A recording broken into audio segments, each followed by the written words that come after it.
Rusame reader, Crow Song! And today I will be reading to you from Rusame One-Shots by Mystery Savior. Now, on to, of course. There was probably a good explanation to why the hell America was flying down the street at 100 meters per hour, but the odd passerby wasn't quite clear. If America was being honest, he wasn't quite sure himself. But his dogs sure did. "Rascal! Puppies! Slow down!"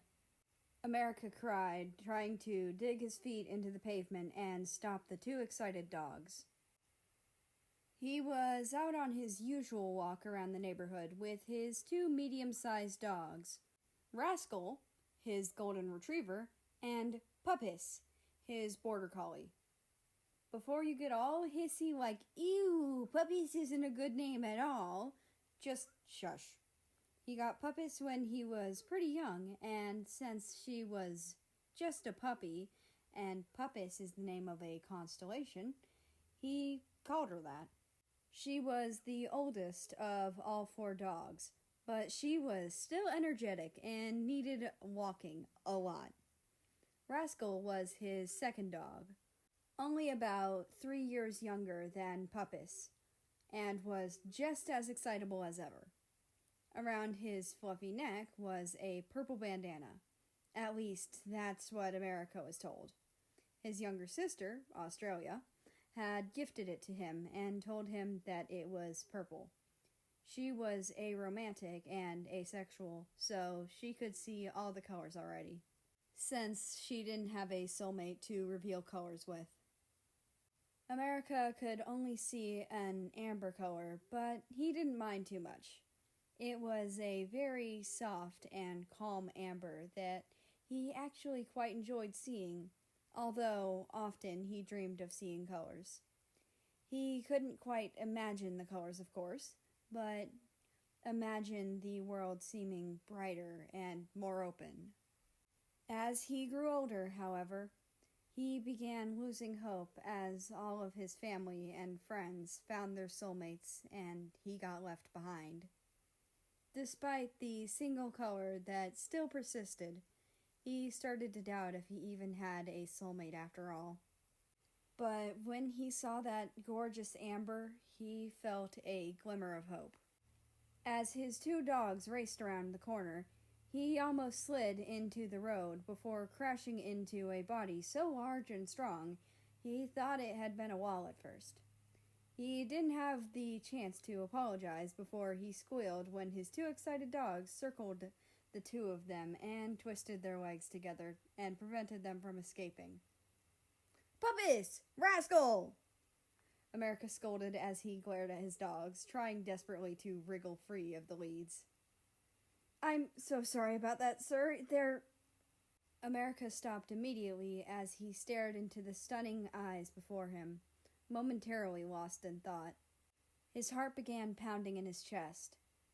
Wildly and slowly, but surely, colors bled into his surroundings, filling his vision with vibrant yellows and blues and greens and reds.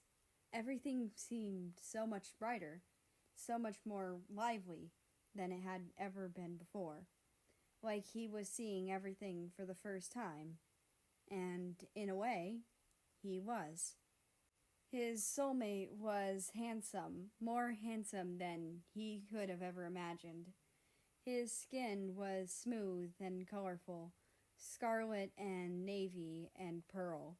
He wore a fluffy brown ushanka and a pastel purple t-shirt. Oh gosh, it felt good to see purple. Plus, he was wearing a dark blue denim skinny jeans and big black boots. Not that foot size matters or anything. Hi, the stranger breathed, a ghost of a smile tugging at his shocked mouth. "Hi," America echoed. It made sense now as to why the hell his dogs were freaking out so bad. Animals were much more sensitive to soulmates and could sense their owner's soulmate from up to 150 feet away, which is absolutely incredible. But, I mean, come on, they could have been calmer about it. Rascal headbutted America roughly, pushing him into the man he was tangled up with. Rascal! America squeaked, blushing hard as the man wrapped his strong arms around him and laughed. Nah, it's okay. He didn't mean anything by it. He chuckled, bending over as well as he could and petting Rascal's soft head. America sighed, exasperated, and scratched Rascal behind the ears affectionately. I know, but he doesn't have to be so difficult all the time. The man smiled bashfully and scratched the back of his neck, still holding America close with his one vermilion arm. Well, I'm Russia. It's nice to meet you. I'm America. It's nice to meet you too.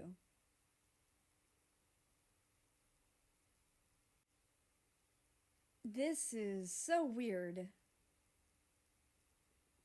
Yeah, I know. Russia chuckled as he sipped his coffee. I've never heard of soulmates going on dates before getting together, America pondered. Neither have I, admitted Russia.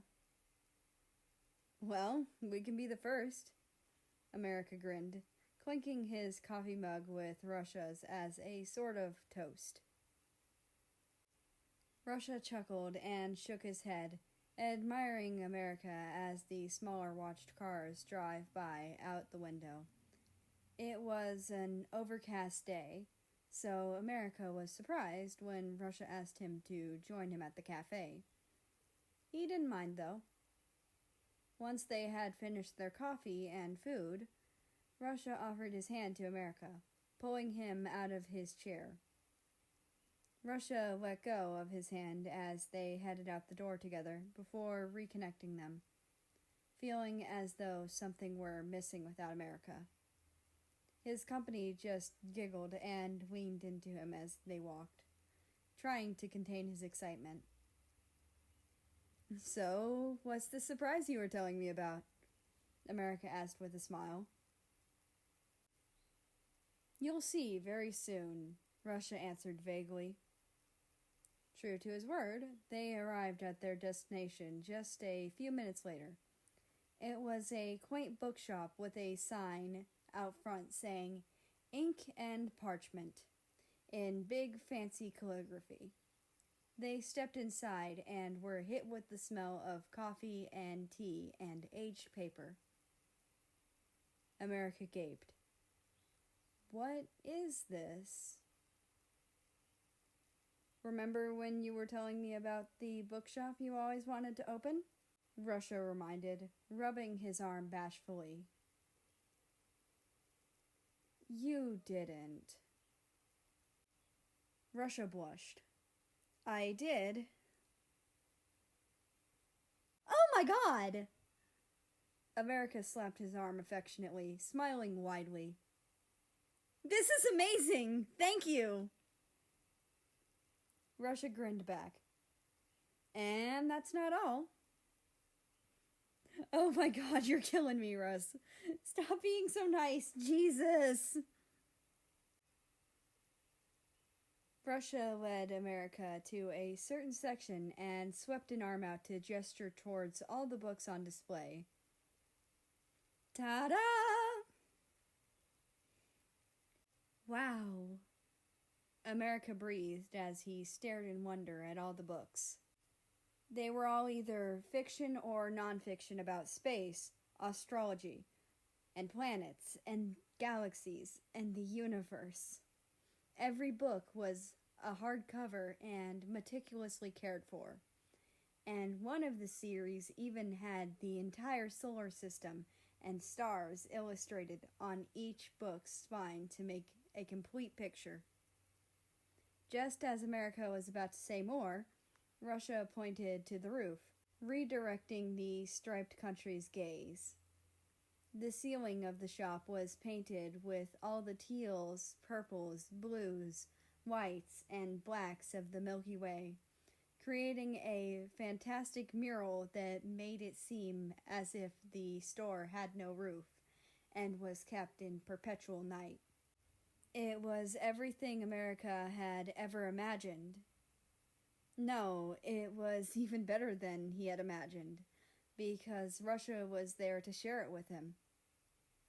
America tackled Russia into a hug with a huge smile on his face, burying it into Russia's neck as the taller laughed happily. "You really did all of this for me." Russia wrapped an arm around America's waist and tangled the other in his hair, tucking the smaller's head under his chin. "Of course." "Orion, stop it! Jupiter, don't worry, I got you!" Russia dashed over to scoop up a very fluffed up and hissy red-striped Somali. The cat swiped a sharp-clawed paw at the huge Great Dane America was holding back as he barked loudly and attempted to lunge at the small creature. The pair desperately ripped the two away from each other, and America shot Russia an apologetic glance, which Russia just shook his head at, leaving America alone with his dogs as he walked into their shared room with Jupiter in his arms. They had been living together for a month now, and still nothing had changed. Russia had two adorable cats that America swooned over and worshipped, one being a red and brown striped Somali she-cat called Jupiter, and the other a Russian blue she-cat dubbed Lunar, after the lunar space mission his dad embarked on. Both were quite docile and sweet, but soon turned skittish once they met America's 4 dogs. None of the dogs really liked the cats too much when they first arrived, but Rascal and Puppis soon warmed up to them. Orion and Boba, on the other hand, were another matter entirely. Orion was a light gray Great Dane with a white splash on his stomach, and Boba was a harmless-looking, small and fluffy Maltese. Boba was quite anxious and shy, so Orion always took it upon himself to protect her from enemies. When the cats arrived, Boba immediately freaked out, and Orion subsequently did too. It had only gotten worse from there. "Orion, you need to stop," America reprimanded as the dog before him sat down and panted up at him innocently. "You really scared Jupiter. And look, Boba's fine, see?" Boba was laying in her bed, looking up at the two curiously. She hadn't really gotten over her fear of Russia's cats, but just tended to shy away from them, unlike Orion, who always went for the throat. Rascal and Puppis were playing outside when they heard Jupiter's yowls and quickly came running, but they couldn't properly position themselves between her and Orion in order to defend her. America straightened and led Orion by the collar outside, locking the glass sliding door to banish him outside until he behaved again. Rascal wagged his tail and tried to jump on America, taking Orion's banishment as an invitation to play. "Sorry, pupper," America apologized, gently taking the golden retriever's paws in his hands and placing them on the ground. "I gotta go make sure your dad's okay." Rascal whimpered, but stayed put, sitting in his place on the floor and watching as America quietly opened the door to his and Russia's shared master bedroom and slipped inside, closing the door behind him. Inside, Russia was sitting on the edge of the bed, stroking a purring Jupiter in his lap. Lunar was sitting a little away from Russia and peacefully sleeping on their white duvet with colorful polka dots. Their room was modestly decorated with white walls, a walk-in closet, light gray curtains, and a soft beige carpet. There was a cedar wood shelf about waist high under a window directly across from their bed, which contained various photographs and sentimental knickknacks. There were also cedar end tables that held lamps and alarm clocks and the like, as well as pajamas in the cabinet at the bottom of each. On Russia's end table, there were some books written in Russian that America had attempted desperately and failed miserably to read. On America's end table was his phone that was on charge and a Rubik's Cube that he had been gifted by his father when he was young.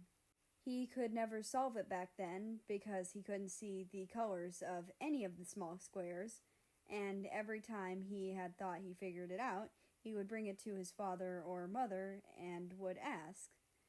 They would always sadly shake their head and tell him he would get it eventually. And he did. Once Russia had come into his life, it was actually pretty easy to solve, and he often just found himself fiddling with it for fun. America sunk into the bed and cuddled into Russia's side, wrapping his arms around his waist and laying his head on his shoulder. Russia said nothing as he continued to knead his fingers through Jupiter's soft fur. America sighed and nuzzled his neck. "I'm sorry about that, baby." Russia stayed quiet. "I know they've had trouble getting along, but I'm sure they'll get there in the end. We've just gotta give it more time." "I think we should break up." America shot up and released Russia immediately, his eyes wide in disbelief. "What?" Russia refused to look at him. Soulmates breaking up was rare, but not unheard of. America had been told horror stories of soulmates having difficulties being together and subsequently severing their bond, a process that is both extremely traumatic and horribly painful. "Russ, you can't be serious." Tears began collecting at the corners of America's eyes, his bottom lip quivering. Russia swallowed and finally turned to look at him, though a part of America wished he didn't. His eyes were tinged red and puffy, as though he had been crying hard in the few minutes they were apart. The sight made something in him crack and splinter. "I'm so sorry, America," he mumbled, looking back down at Jupiter. "I don't know what to do. They're never going to get along. Maybe we're not meant for each other." Don't say that. You know it's not true." "But what if it is?" Russia swiveled his head towards America, a deep frown on his features. "What if I'm just too broken to be with? What if Orion and Jupiter and Lunar not getting along is some sign from the universe that you've made a terrible fucking mistake?" A moment passed as Russia fell silent. America slowly moved back towards Russia, gently taking his hand in his and squeezing it. He cupped his cheek and directed Russia's gaze over to him, although the tears in his gorgeous amber eyes made him falter for a second. "Russia, you're my everything." I don't care if you have a worrying mental state, or a bad past with alcohol, or that our pets have a difficult time getting along. That doesn't matter to me, because I know we can work through that together. What matters is you. I love you with all my heart, and I don't want you believing you're not good enough, because you are. I know you, and I know that you are the only one for me. I really can't imagine being with anyone but you. Literally, you're my soulmate, dude. It's like not even a thing to get with someone else. Russia chuckled at the dumb joke and shook his head, tracing the back of America's hand with his thumb. So, you still want to try with me? America smiled softly and leaned into the taller male, connecting their lips as they had done many times before. They meshed together perfectly in an odd dance and electricity that tingled in their veins as they were linked together in the moment. Russia's lips tasted like the salt from his tears, which only made America press harder and more passionately before breaking them apart as he pressed his forehead against Russia's. Of course. And that's the end of this one shot.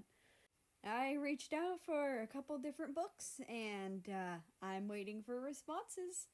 So hopefully I'll have something that I can read soon. I don't know. But for now, you're getting one-shots. Or, well, as many of the one-shots of this book I can take. I think next I'm going to end up going with Drunken Confession. Or Sick Day, because Sick Day is beautiful and it is lesbians. We'll see what I come out with tomorrow. That being said, I'd like to invite you to join the Discord, where you can leave me some more suggestions as you do in the comment sections. But we also have a lot of fun there, so I would like to invite you to join us. That being said, I hope you have a nice rest of your day, night, or whatever it is for you. Just enjoy your time, and I will see you tomorrow.